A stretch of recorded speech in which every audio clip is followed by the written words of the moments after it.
welcome to a new episode of the brand called You. Today I have a very interesting young man who's been a friend for many years, Alok Mittal. Alok, welcome to the show. Thank you. Alok is from IIT Delhi. He's from University of California, Berkeley. He's worked with Aricent, Jobs Ahead, Bearing, and Kanan. And then he decided to go off on his own. He's the co-founder of Plaksha University, the Indian Angel Network, and now co-founder of Indifi. Alok, pleasure to have you here. And talk to us a little bit about your early career and some of your learnings and challenges. Sure. So I've been born and brought up in Delhi. My father used to be in government service. We were brought up by a modest means, but very happy. When I went to IIT, my dream used to be to get out of there and earn 5,000 rupees a month, because that's what my father did, and he was perfectly fine. In the third year of my stay at IIT, I landed up interning with another IIT Delhi alum in Greater Kailash. And I loved what he was doing. He was staying in the bungalow. He had this basement startup with 7 people, and he was doing some very high quality work, right? So that suddenly changed my view to saying, "No, not 5,000 rupees. This is what I want to be." And so some of the seeds of wanting to be an entrepreneur got sowed there. I went to Berkeley for my master's, came back. I realized that coming from a salaried family background, I needed to get a little bit of experience to understand how even organizations worked. So went to Aricent. I'm glad I made that choice, because early in your career you want a little bit of that space to grow. And then 99 is when I got along with another friend of mine, and we started Jobs Ahead. Okay. Amazing.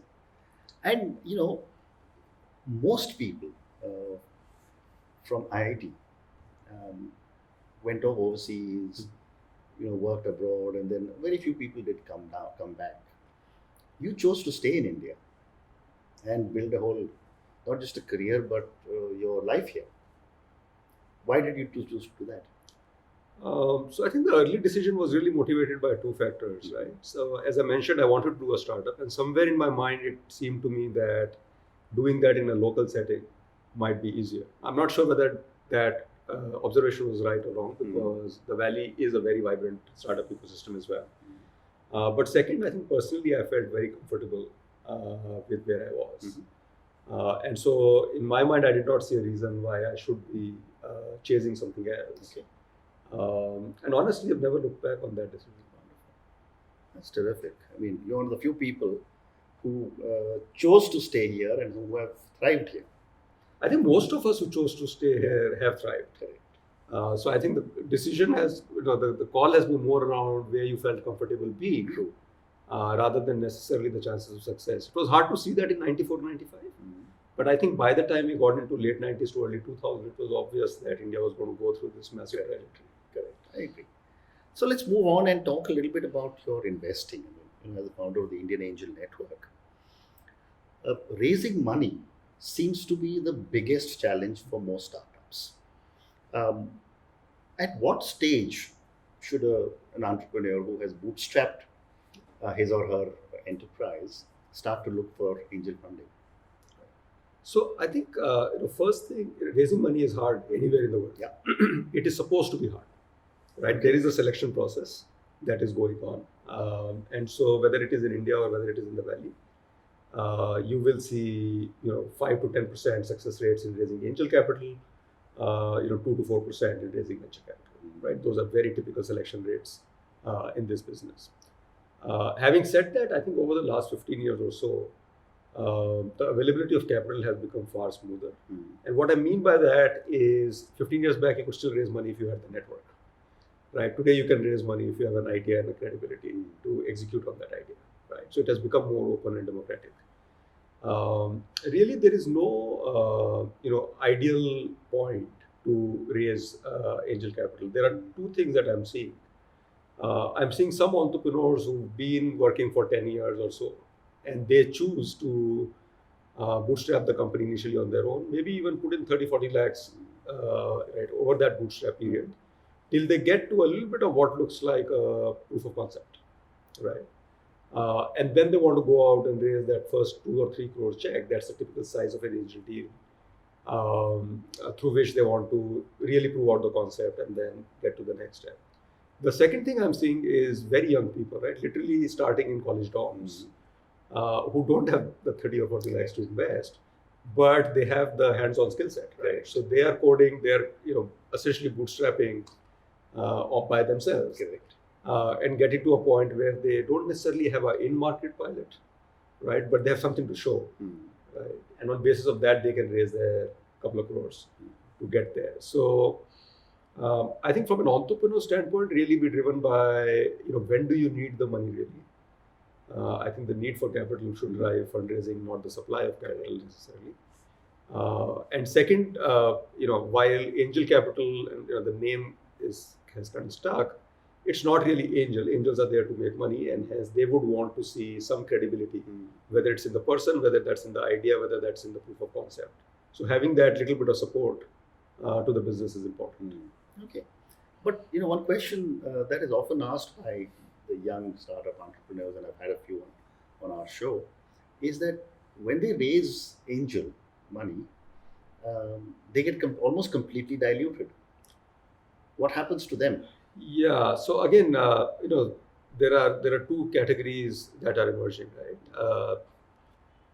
There is a category of angel investors who want to act like quasi promoters, right? And their preference tends to be to take sometimes majority ownership at the angel stage itself.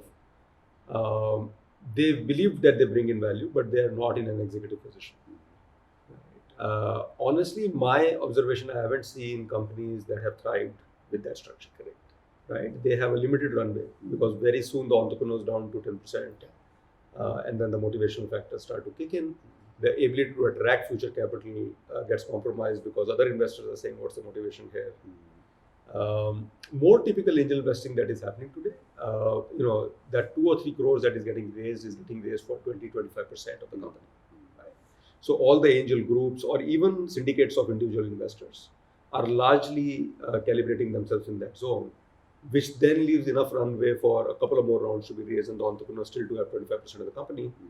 So I think that is where bulk of the angel investing is happening. You could say that the entrepreneur should own 75% in the end state. I don't think that is happening yet, but I'm also not seeing that happen in more mature parts of the world. So it's not clear to me that is the right trade-off between sweat and capital. Understand. So if I was coming to you, when I say you, I mean the Indian Angel Network, or to you, Alok, with a business plan to seek some funding, what do you look for in the business plan? Yeah. So, I invested as a venture capitalist for about 10 years. And the template that I had set for myself there was slightly different because you're carrying fiduciary responsibility. Right? As an individual investor, I've not, made about 50 odd investments. And largely, I've realized that there are two things that influence me. Right? One is the entrepreneur, and highly energetic, detail-oriented entrepreneurs attract my attention. I want to see that they have been in market, right, and they understand what the problem is, rather than having a dorm room view of the problem. The second thing that excites me is what is the underlying problem, and that is that problem by itself worth solving. So I have normally seen that these are the two things. More generally, when angel investors will look at investments, they will worry a lot about the potential scale of the business that can be built, because that very often drives the size of outcome for investors. And they will focus a little bit on the competitive differentiation or the uniqueness in the business. Again, with the view of saying, is there a strategic value in what is being built, or are you going to see 15 different businesses who are all going to compete for capital to be ahead of each other? Okay. So those are typically the core factors. Okay. You must have met hundreds of entrepreneurs. And when we come to the startup challenges later, what are some of the challenges that a lot of entrepreneurs face as they're building out their business? The playbook of entrepreneurship is not clear. Right? It's not clear on multiple fronts. I think the ones that entrepreneurs encounter the earliest. One is the team challenge, right? Many The team you mean entrepreneurs, management team. just the co-founding team to Okay. start with. Okay. So many times these co-founding teams are formed because you're friends, right? There is very little complementarity, especially with younger teams, because they have not had a chance to build their networks outside of their primary domain. And while it's a great way to start, within about 12 months, you start to realize the limitation of that, because everyone has the same blind spots. The second one that they realize very quickly is fundraising. Right? And part of it is because I don't think entrepreneurs necessarily understand what the investor is looking for. Yeah. The third that very often they don't realize, but it may take 2 years, sometimes 3 years for them to even start to appreciate what's going on, is really whether they know their customer, and is their solution designed for the customer, or is it a manufacturer statement of this is what we produce rather than this is what the market wants.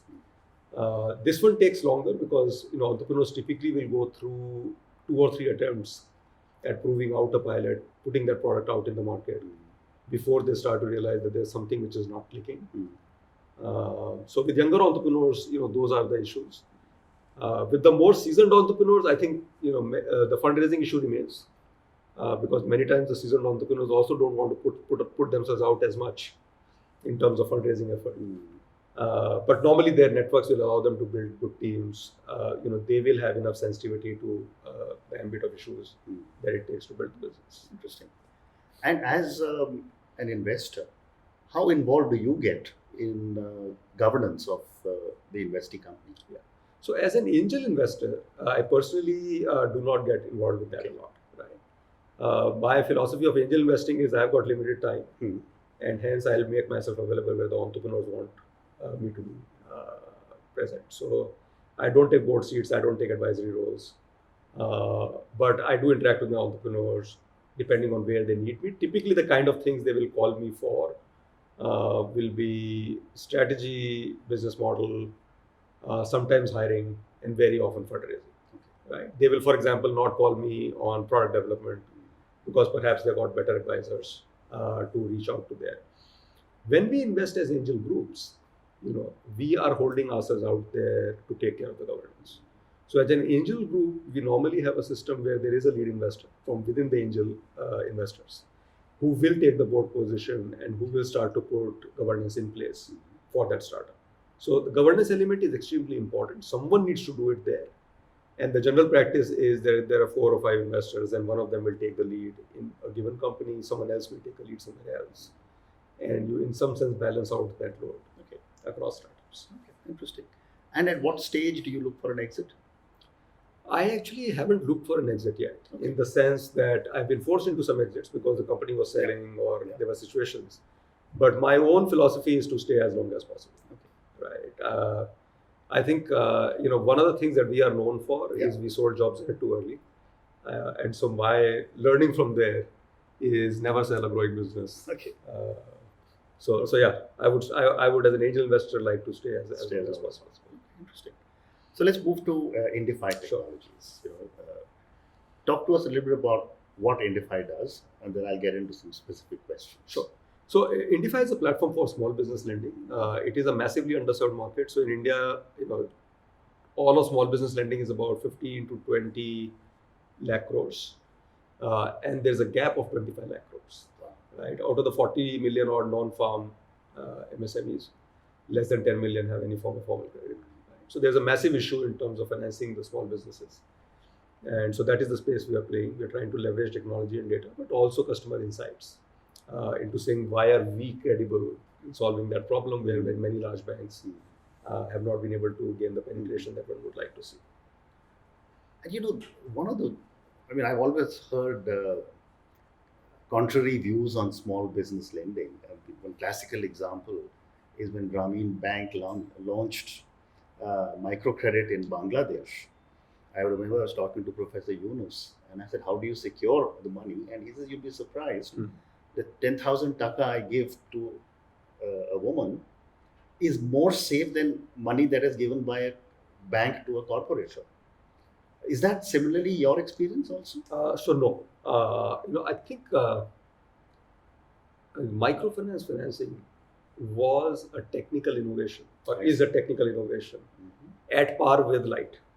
Right? I think it was a brilliant piece of work in creating these joint liability groups and hence the social collateral. And that is really what ensures payment there. There's obviously a lot of operating disciplines that MFI firms impose, but I just think of that not as incremental, right? I think that was a disruptive innovation. Okay.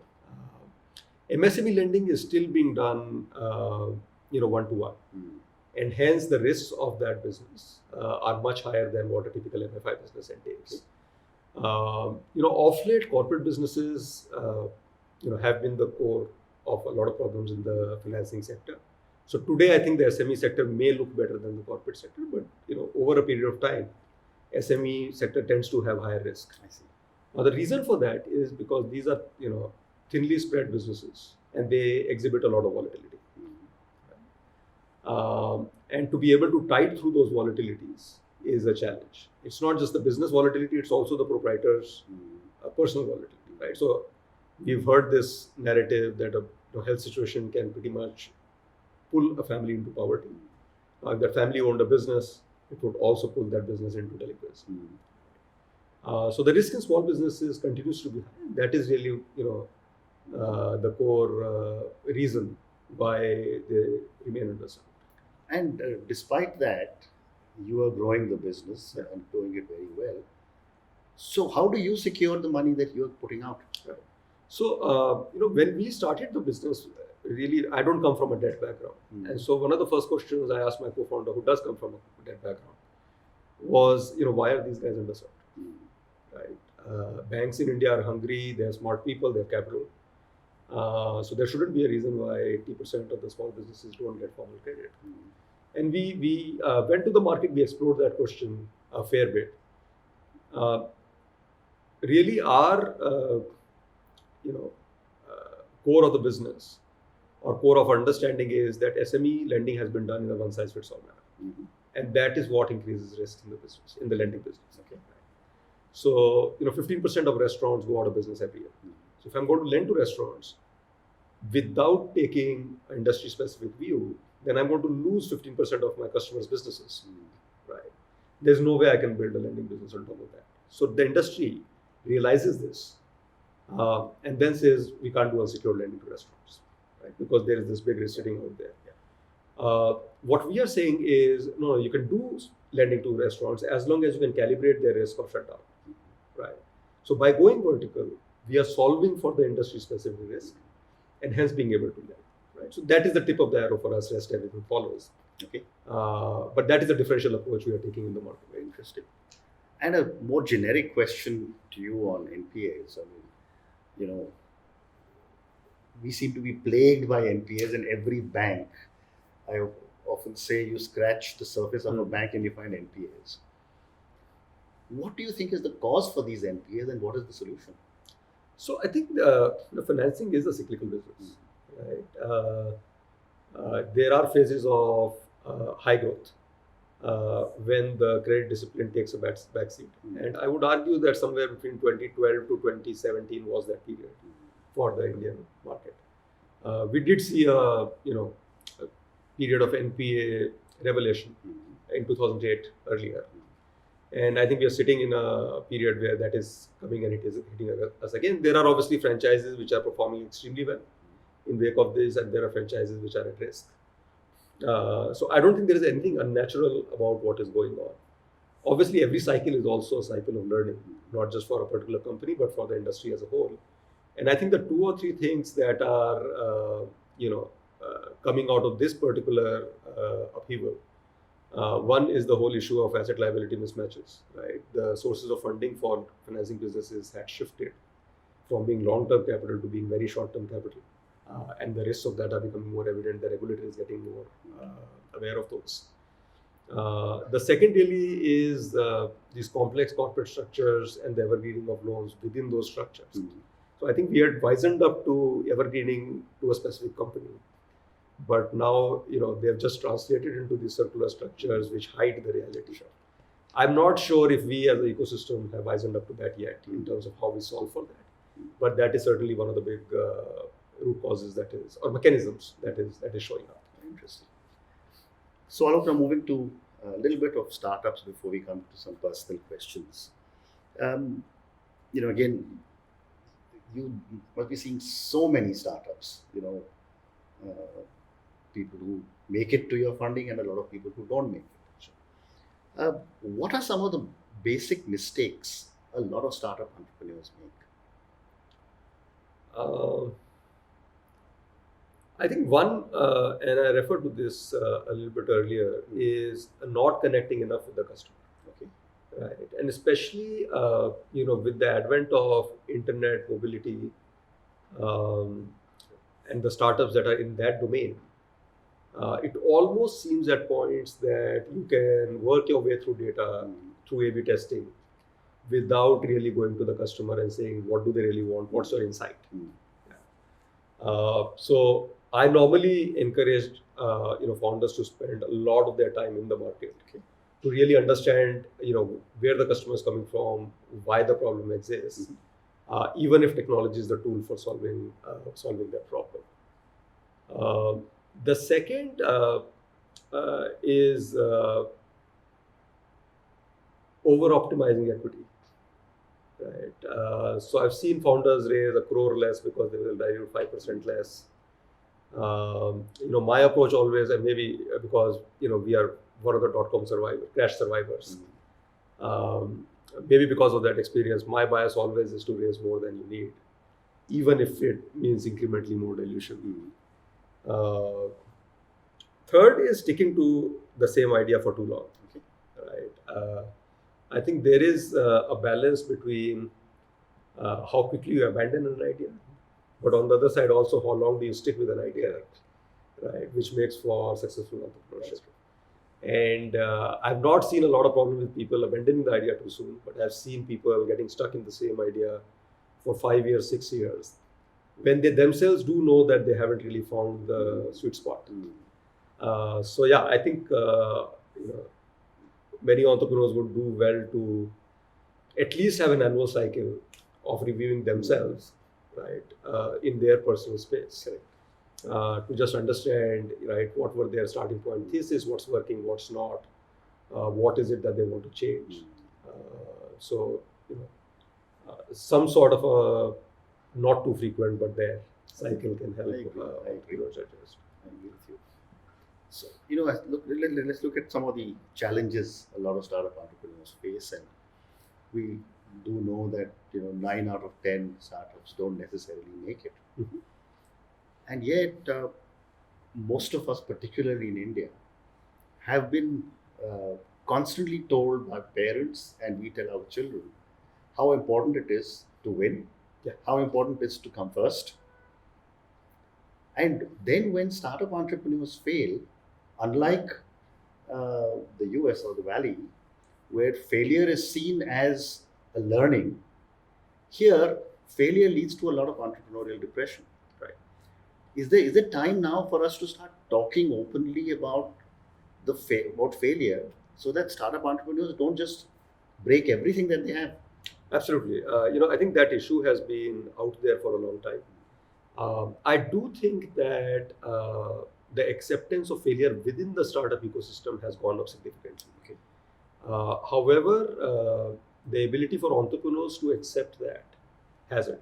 Right. And I think part of the issue here is really, the environment in which most of us grow up is not a very safe environment from a backup choices standpoint. Right. So there is a real safety issue in the social net, which we need to address, because if we are going to encourage our entrepreneurs to take risks, right, we have to allow them to fail. I think this is the right time to talk. I think the starting point of that conversation has to be the entrepreneurs themselves, of how they deal with their failures, how do they perceive success, right? I think one of the things that has happened over the last, I've been in the startup ecosystem roughly for 20 years now, but this phenomena has been aggravated over the last 10 years, is that what is called success, is completely getting reset. Agree. Every 3 to 4 years, right? When we built our first business, $100 million exit was a success, right? Then by the time we got to 2010, it was $1 billion, right? And now, if you're not a unicorn, it's almost like a failure. It's not a failure, right? And our friends at Flipkart, deservedly so, sold it for 18 billion, and the benchmarks are getting reset. Now, there is no problem in aspiring high, right? But I'm saying to be able to think of even a 20 million, right, 100 crore exit as a failure is perverse. I agree with you completely. And I think time is now coming when all of us need to start saying that there's no problem in failing. Yes.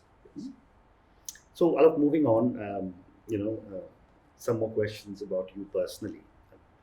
20, 25 years investing, lots of success, seen so many organizations.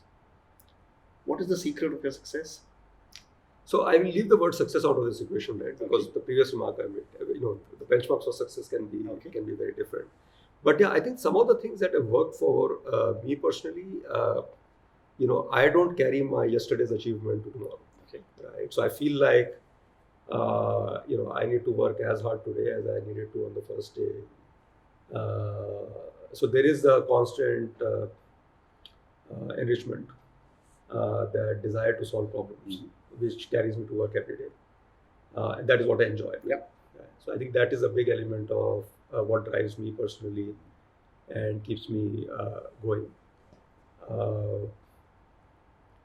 I think what has also worked for me, again in context of the person I am, is diversity of what I do. Right?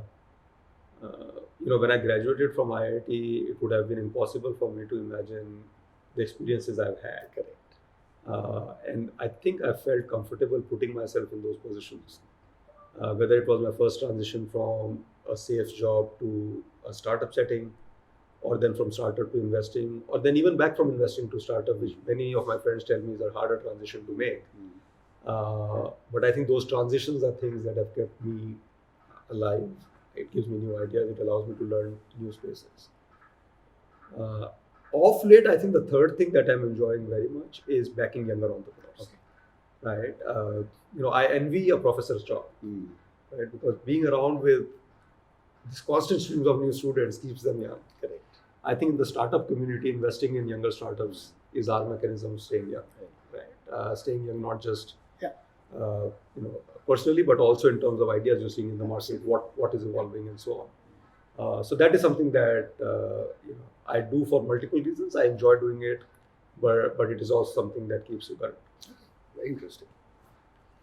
So, a question I ask all my guests, because a lot of people who listen to our show just believe that someone who's as successful as you are hasn't had any failures.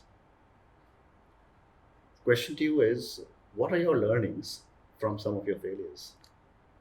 Again, like success, failure is a very black and white term. I agree. Right? I must say though that when we were building Jobs Ahead, there was a point in time where we were close to running out of money, right? And so we have faced our moments of truth. Luckily we were able to come out of that. As I said, one of our learnings from Jobs Ahead was that we sold the business too early.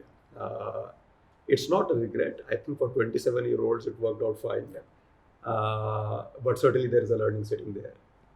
Lot of failures and learnings from the investment part of it, right? Because while I've started only 2 companies, I've invested in 60. So there's been much more opportunity of learning there. Unfortunately, given how complex the investing business is, it's very hard to distill that into one message. But you start to form your own template of what are the things you like, what are the things that you want to avoid. But certainly in the investing, so out of the 60 odd companies I would have invested in, about half are dead, right? And about 4 or 5 have given me all the returns that I've made. So there is a rich trove of failures there, correct, to learn from. I think some of those salient ones were reflected in the comments I made earlier, right? But from an investing standpoint, one of the things that I've learned there is small bets and big bets carry the same risk, right? So as an investor, certainly I see the uh, rationale for saying, $1 billion exit is better than $100 million exit is better than a $10 million exit. So there is certainly an investor rationale to that, because the risks you are taking are relatively similar, but the upsides can be very, very different. Very interesting. So my last question to you, for some young guy who is now wanting to start off a new enterprise, and he just got this little spark of an idea in his or her mind, any advice to them on what they have to be cautious about when they start up? Yeah, talk to a lot of people. Talk to your customers. Talk to people in the ecosystem. Right? Talk to people who have tried that idea before. I think just soaking in everything that the environment has learned is an important part. You may take some of it, you may not agree with some of it, and that's a great perspective to form. But I think that outside-in process can be integral. Second, don't kill yourself and your family for it. Do it in a fashion that is comfortable for you. If it means outside financing as a gating factor, so be it. I don't think entrepreneurship is an act of heroism. I think it is a personal choice, and you should enjoy that choice for it to be worthwhile.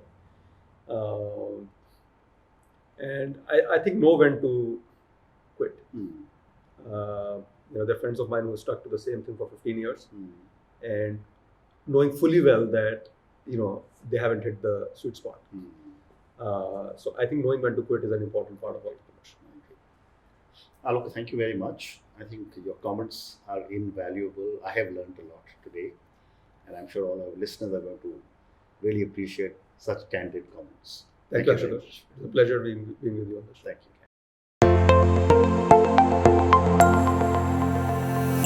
Thank you for listening to the Brand Called You podcast. Be sure to visit tbcy.in to join the conversation, access show notes, and discover fantastic bonus content. You can follow us on YouTube, Twitter, Facebook, and Instagram. Simply search for The Brand Called You. Thank you, and see you next week.